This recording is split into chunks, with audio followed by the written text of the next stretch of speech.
Have you ever wanted to witness the rise and fall of a promising indie game?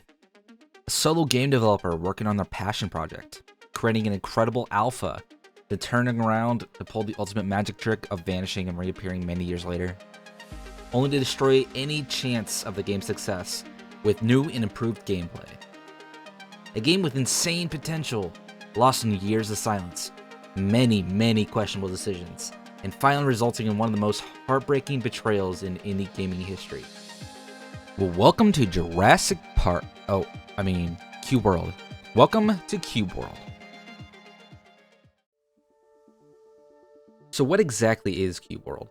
At its core, the Cube World Alpha and official Steam release are the same game, but they couldn't feel more different when it comes to character progression, leveling, and gear. Let's start by looking at the beginning. Cube World Alpha. Cube World is an open-world voxel RPG developed by a two-person indie game company called Pichroma. You start by picking one of four classes: Warrior, Ranger, Rogue, or Mage, each with two different specializations. You know, the kind of setup where you pick your favorite flavor of magic, melee, or range and hope the enemies just don't delete you too quickly. Progression in the alpha was pretty straightforward. You'd fight the enemies, gain experience, level up, and invest skill points into your class tree. Gear upgrades helped you keep up with the stronger enemies, and like any good RPG, the grind was part of the fun. One of my favorite features was the ability to capture pets that would fight alongside you. Each pet had its own experience and would level up independently, growing stronger as you did. I had a squirrel named Freddy, and honestly, Freddy has become the standard pet name that I've held in every game I've played since. These pets had to be the most memorable feature of the game. The main gameplay loop revolved around exploring the infinite procedurally generated world, fighting enemies, defeating bosses, and collecting loot.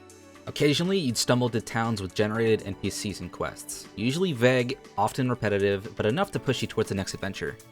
Back in 2013, my friends and I were obsessed with Cube World. We spent entire LAN parties just exploring, leveling, and hoping the next update would drop any day now. It felt like we were watching something incredible take shape in real time.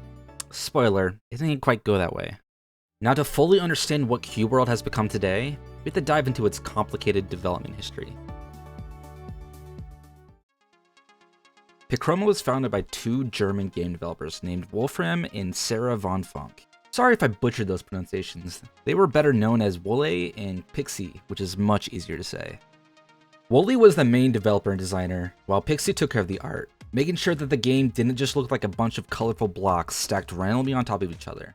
Well, mostly. It was voxel after all. Wolle mainly kept fans updated through a YouTube channel, posting short development videos starting all the way back in 2010. Their first video shows a very basic pixel world as they were just messing around with multiplayer mode, in a version so early it probably even forgot it was a game. By the second video, you could already spot the beginnings of their iconic voxel art style, with new 3D sprites that gave Cube World its signature blocky charm. In June 2011, Wolle made the Cube World's official debut with a post on the TIG forums.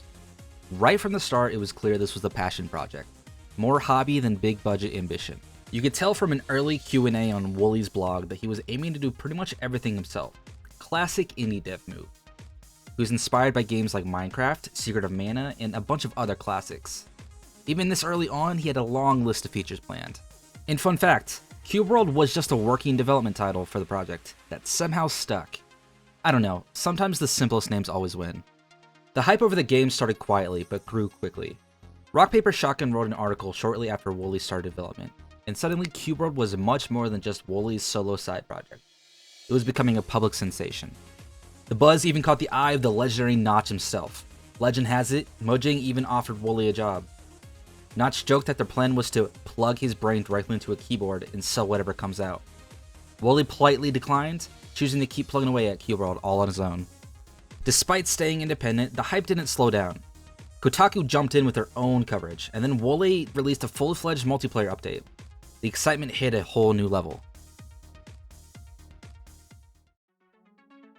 Then on July 2nd, 2013, after all the build-up and after all the hype, Cube World Alpha was finally released. It went live on the Pichroma website for $20, and just like that, years of anticipation turned into a mad dash to get a copy. And this is truly where the controversy of the whole story begins. Now I'll be honest, I don't claim to know every single hard fact of the story, and a lot of what happened has been debated and argued for years. So I'll just present everything as fairly as I can, and at the end, I'll give you my take on the whole story. The alpha launch was huge. Everyone wanted in, articles were flying, big name content creators were scrambling to get their hands on the alpha, and every tweet, blog post, or gameplay clip only made the hype spiral even further. But the launch itself wasn't exactly smooth. On release day, Pichroma website got absolutely slammed with traffic. The site started breaking, the store went down, and people were understandably frustrated. 2 days later, on July 4th, the shop came back online and sales resumed. But the damage was already done in some corners of the community, and skepticism was already forming on Woolly's capacity to handle development on a game of this size. Woolly later stated that the site issues were caused by DDoS attacks. Some believed him, others not so much. There's been plenty of speculation ever since. Maybe it was DDoS attacks on the site, or maybe it was just way more traffic than the site was prepared for. Either way, people were upset. And to be fair, the game's popularity and the traffic to the site wasn't exactly a surprise. The hype had been building for years. Woolly even had offers from experienced and legendary developers offering to help with the launch of the alpha, and even lending a hand on configuring servers. Offers that Woolly declined. This rubbed plenty of people the wrong way. But even with all that, I'd still say that the Cube World alpha release was a massive success. Sure, people were frustrated that they couldn't buy the game right away, but once they did, the response was overwhelmingly positive.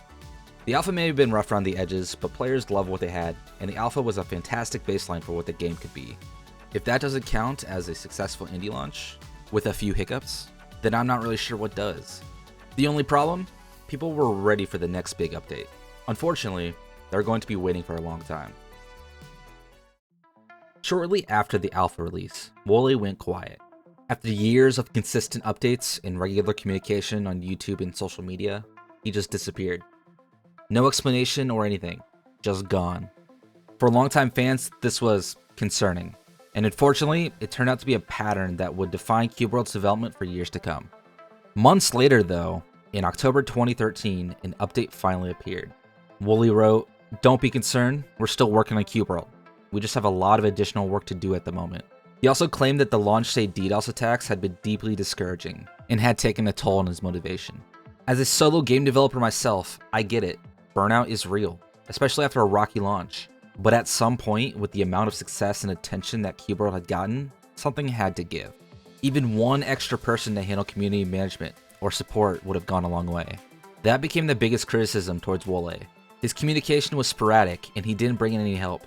No extra developers, support team, or even a communication buffer. And when things got quiet, they got really quiet. The end of 2013 and most of 2014 followed the same frustrating cycle.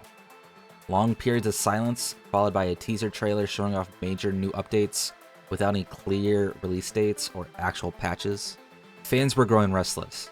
Every new teaser came with less excitement and more skepticism.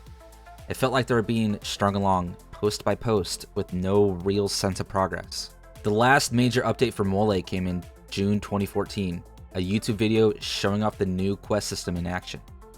Then, once again, silence. This time it lasted over a year. No videos, no tweets, no blog posts, nothing. By 2015, most fans had accepted what they feared most. Cube World was dead. The Pichroma site silently stopped selling the alpha, and new players couldn't even acquire the game anymore. Then, out of nowhere, Kotaku published an article on July 10th, 2015. They had actually gotten in touch with Woolly, who claimed he was still working on the game, specifically on that same quest system from before. Look, I get that indie game development can be quite slow, but going completely radio silent for over a year, that's what frustrated people the most. No one was asking for daily devlogs, just something that showed that progress was actually happening and that the game was still alive. When asked why Cube World was no longer available to buy, Woolly explained that changes in the EU tax law made it complicated to sell games directly, unless it was through Steam. Which, fair enough, but it didn't exactly clear up the bigger questions. Later that year, Woolly returned to social media, posting a series of updates. A new graphic overhaul, revamped cities and dungeons, an updated world map, new quests, new armor, emotes, and tons of new content. But still, no actual patch. No update players could download, just videos and screenshots. And then, after one final tweet on July 2nd, 2017, Woolly disappeared once again. At this point, fans weren't even surprised. After 4 years of teases with no real progress, hope was wearing thin. Cubeworld had fallen into a cycle of big promises and no delivery. For many, the hype had long gone. By 2017, most people had made peace with it. Cubeworld was truly dead this time. On January 26, 2019, after a year and a half of complete silence, Wooly reappeared with a new post. And just like that, the familiar pattern started once again. New updates, screenshots, and even 16 full minutes of fresh new gameplay footage. For the first time in years, Cubeworld actually looked like it was moving forward. Then, seemingly out of nowhere, on September 6, 2019, it was officially announced. Cubeworld was coming to Steam that same month.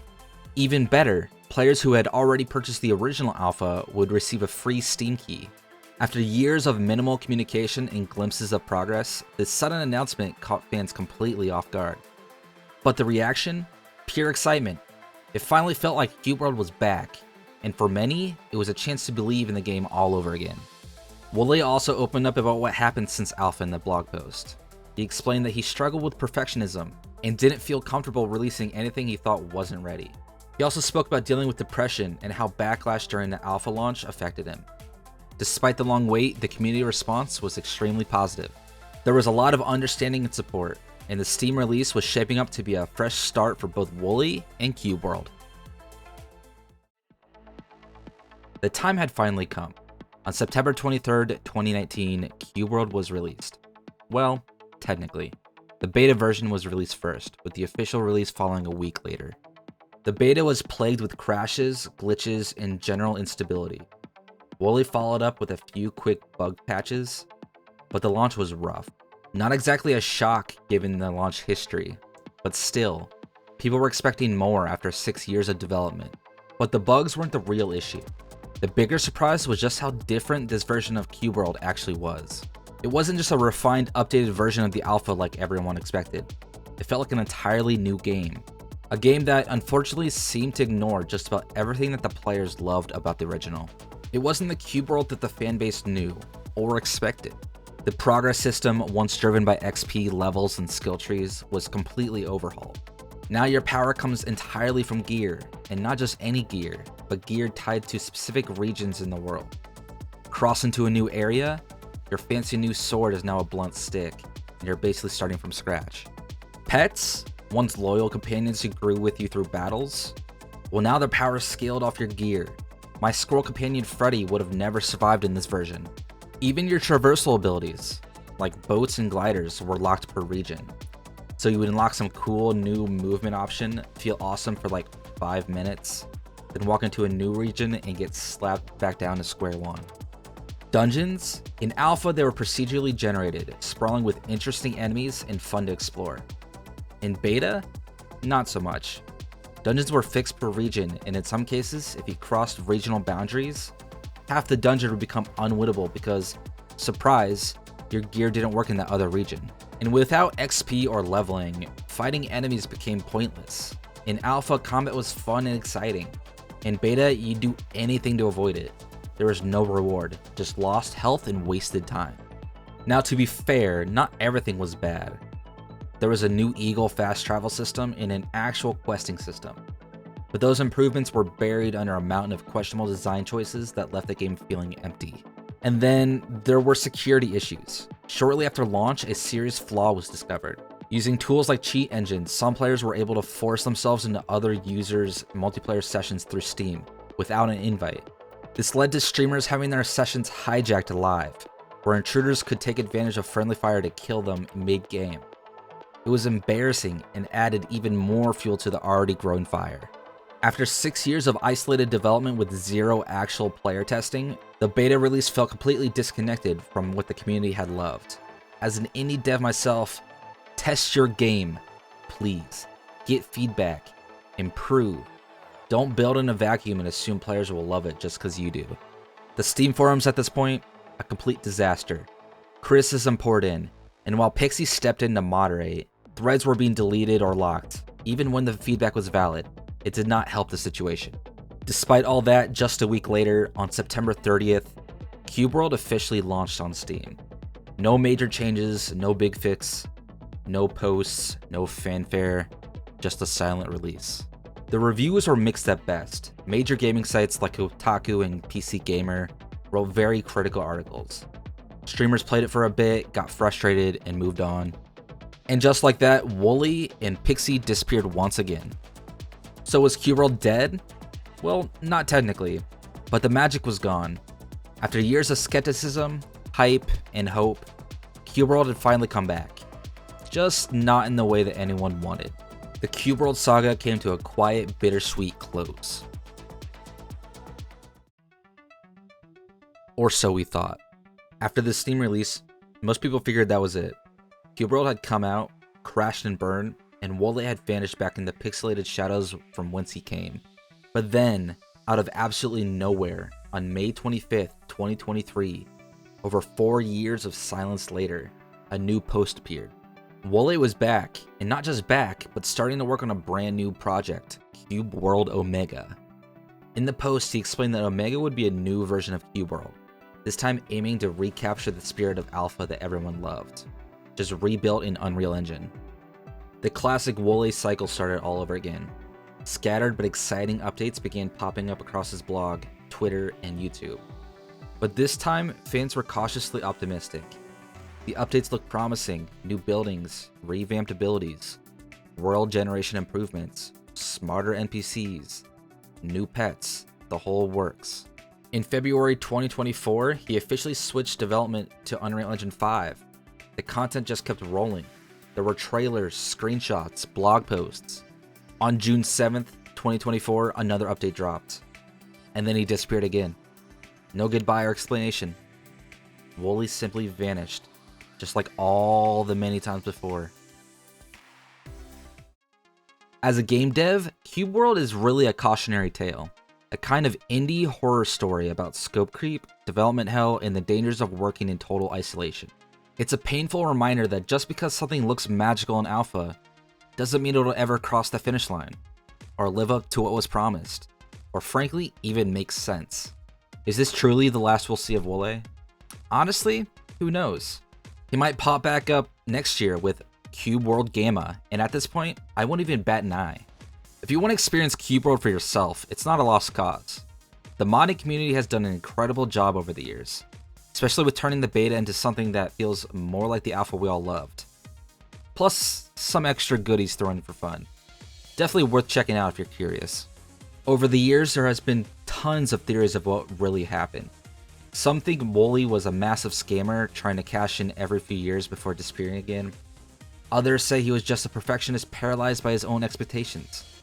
And yes, there's even that one wild theory that Wooly actually died after Alpha, and Pixie's been weekend at burning the whole thing ever since.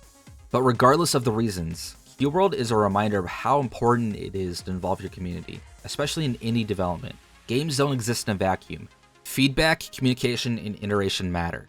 Wooly clearly had a vision, and there's no denying he and Pixie built something that captured a lot of imaginations. But vision alone isn't enough. You have to build with your players, not just for them. I genuinely hope that Wooly gets to finish his dream game one day, but until then, yeah, I'm not holding my breath.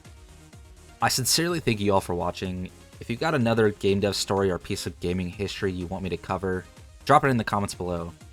If you want to catch more of what I do, you can find me streaming random games and working on different projects over on Twitch. And as always, keep being awesome.